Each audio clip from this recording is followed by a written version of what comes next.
explain you the chapter Introducing History. Today I am going to explain you the remaining topics of the chapter. Let us come to our next topic, time frame in history.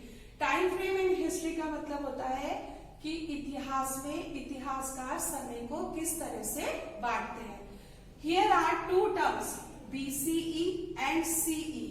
BCE means before common era. Earlier it was referred as BC.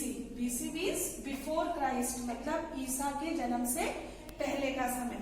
Nowadays historians considered it as BCE, means before common era, and CE. Earlier it was known as AD.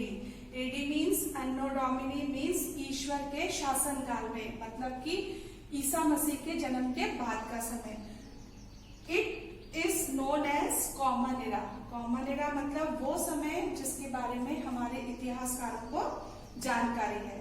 Now I am going to explain you chronology. Chronology means events of history arranged in a sequence. That means in 2018 you passed your 5th standard and in 2019 you passed your 6th standard. That is chronology. Timeline in history. Here you can see I have made a timeline. Timeline में right hand side पर common इरा CE वाले words साल आते हैं और left hand side पर BCE वाले years आते हैं.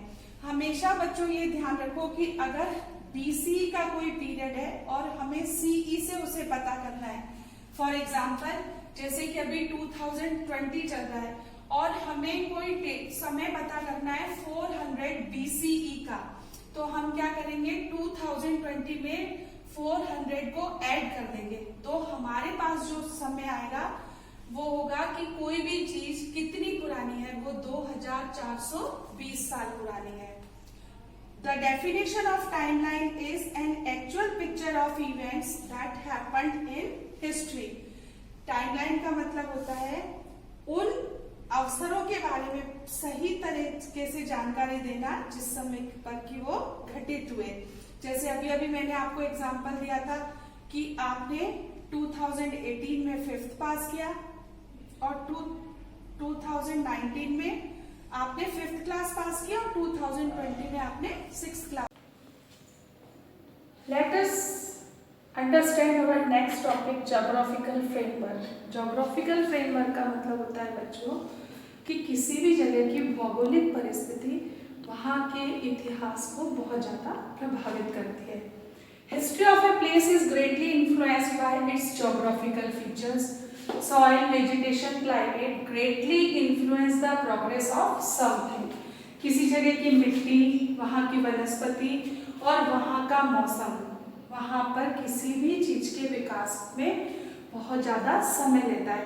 इसको मैं एक एग्जाम्पल से आपको ऐसे एक्सप्लेन कर देती हूँ, जैसे कि महाराष्ट्र के अंदर कपास की खेती बहुत ज़्यादा होती है, इसलिए भारत की सबसे ज़्यादा टेक्सटाइल मिलें सूरत और महाराष्ट्र के अंदर मिलती है, क्योंकि वहाँ की मिट्टी, वहाँ का मौसम और वहाँ का वातावरण उपयुक्त है कपास की खेती के लिए और टेक्सटाइल मिल्स के लिए.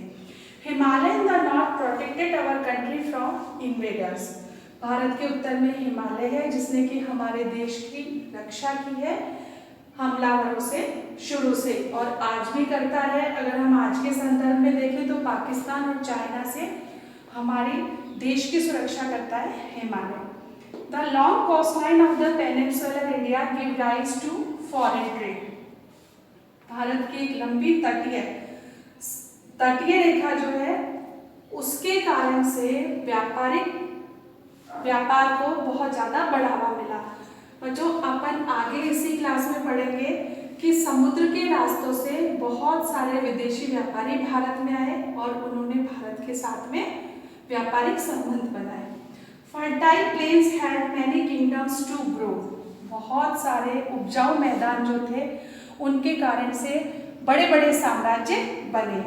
Ancient towns were developed on the banks of river. प्राचीन जो कस्बे थे वो नदियों के किनारों पर ही डेवलप हुए.